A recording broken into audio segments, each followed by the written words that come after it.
magsimula yan. Padal.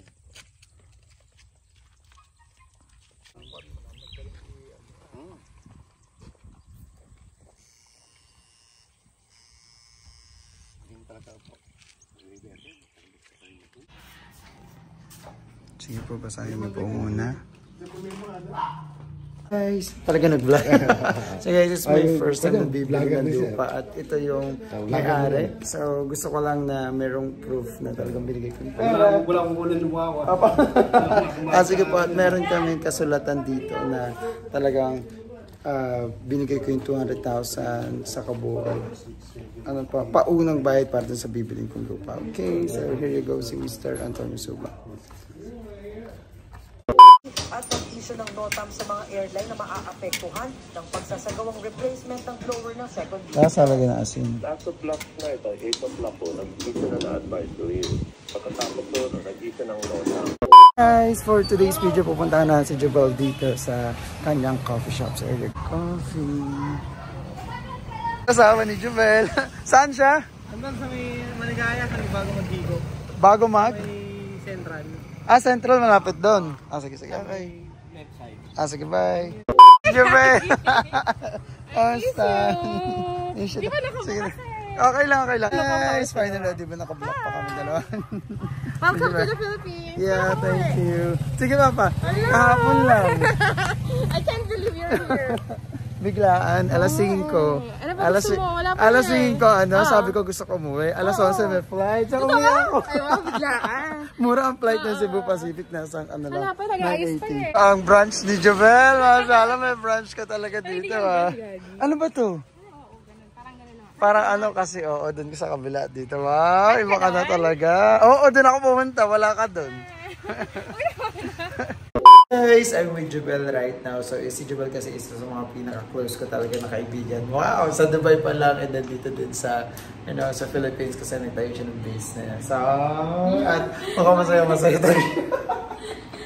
At talagang hinatid pa ang sweldo sa kanya papunta dito. From Dubai to sa nakakatawa kasi kinakita yung mga post ko dyan sa mga sa page. Talagang si Jubel ang nag-iisip na si Janton nga na pag nababasa daw niya parang boses ko daw yung di ba nilagay mo si Danton? Pag daw nakikita niya yung post ko, yung daw niya, yung parang boses ko daw yung nag-iisip niya parang at nag-iisip ko, medyo tumatanda na talaga kasi iba na yung usapan na. Hindi yun yung mga shit na something. Okay, sige guys, usap muna kami off-cam. Rin mamaya, flight ko na later. Ngayon lang ngayon kinita ko lang si Jubel talaga. Ha? Ayan, so si Jubel lang. Ay, nahanap ka nga namin, kaya nga tumawag kami, Nandito ko sa airline ngayon. Diretso ka na dito. Mag-early out ka na.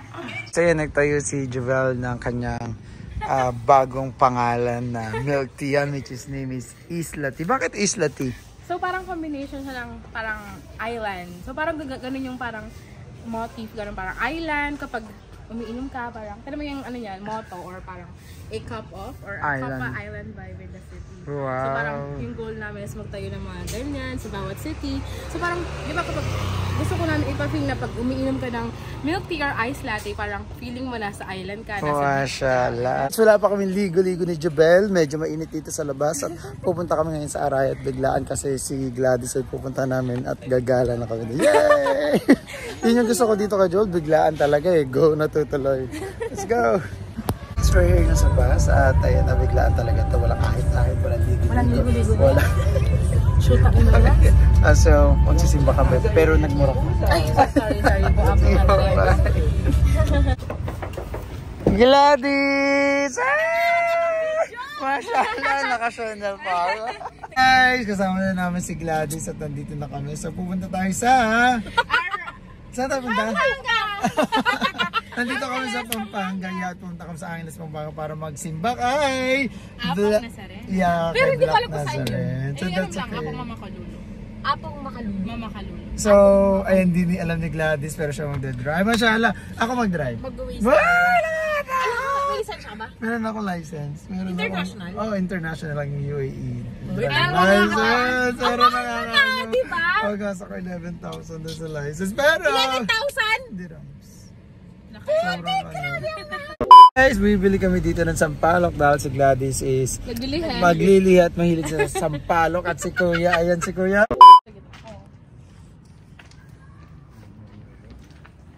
Sabay-sabay ah.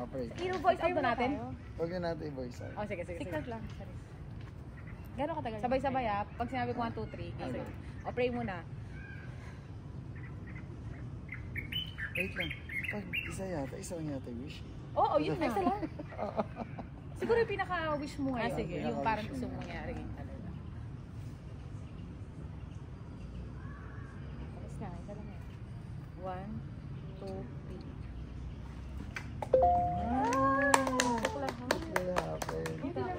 Hindi ko gumagagin sa ganun eh. Sa well lang siya.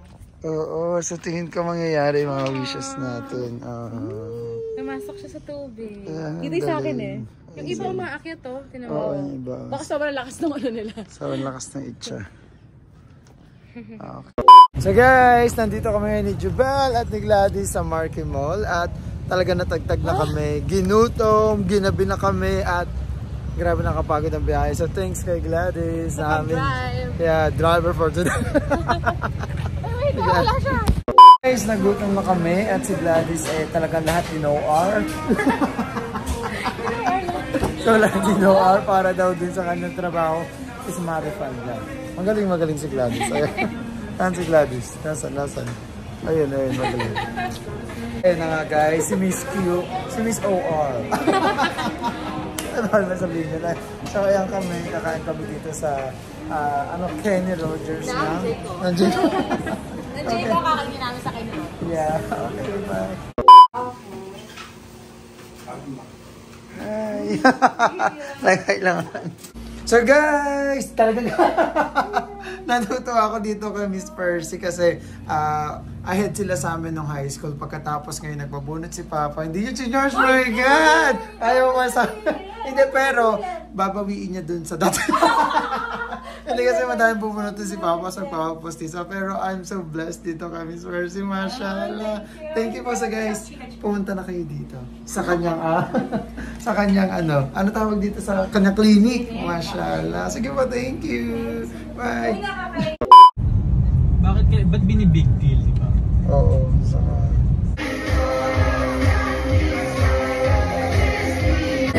Go on. Oh, thank you. Naku, walang ano. Dire-diretso ba ate?